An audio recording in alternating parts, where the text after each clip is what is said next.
2వ తారీఖు రాత్రి తెల్లవారుజామున 9 మార్నింగ్లో ఆర్జీకర్ మెడికల్ కాలేజ్లో కలకటాలో ఉన్న మెడికల్ కాలేజ్లో 2వ సంవత్సరం చదువుతున్న డాక్టర్ మౌమతి యావనార్ డ్యూటీలో ఉండగా సెమినార్ రూమ్లో డ్యూటీ రెస్ట్ తీసుకోవడం సెమినార్ రూమ్లో వెళ్తే అక్కడికి కొంతమంది దుండగులు వచ్చి డాక్టర్ గారిని రేప్ చేసి చంపడం జరిగింది.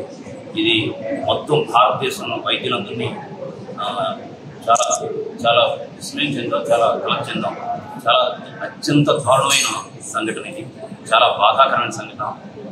కాబట్టి ఈ సంఘటన మీద డెఫినెట్గా ఆ బాధ్యుల్ని దోషుల్ని కఠినంగా బహిరంగంగా శిక్షించాలని రాష్ట్ర ఐఎంఏ అలాగే దేశ నేషనల్ ఐఎంఏ కూడా డిమాండ్ చేస్తుంది.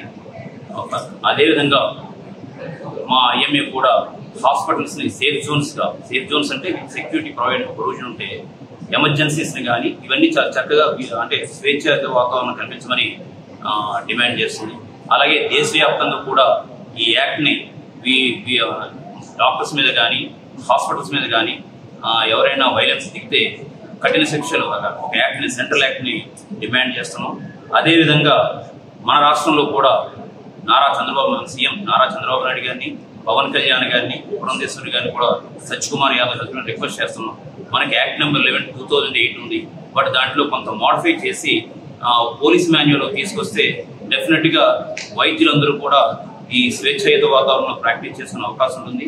రీసెంట్గా కూడా ఈ యాక్ట్ కర్ణాటకలో అయితే ఒక 10 days బ్యాక్ అసెంబ్లీలో పాస్ చేశారు. కేరళలో కూడా ఈ యాక్ట్ ఉంది. కాబట్టి మన రాష్ట్ర ముఖ్యమంత్రి గారు మరొకసారి రాష్ట్ర ఐఎంఏ తరపుని రిక్వెస్ట్ చేస్తున్నాం.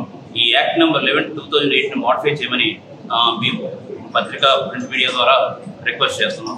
ఇలాంటి సంఘటనలు పునరావృతం కాకుండా మాత్రం దోషుల్ని కఠినంగా శిక్షించమని చెప్పి రాష్ట్ర ఐఎంఏ గట్టిగా డిమాండ్ చేస్తుంది. అలాగే విజయనగరం ఐఎంఏ కూడా రిక్వెస్ట్ చేస్తుంది.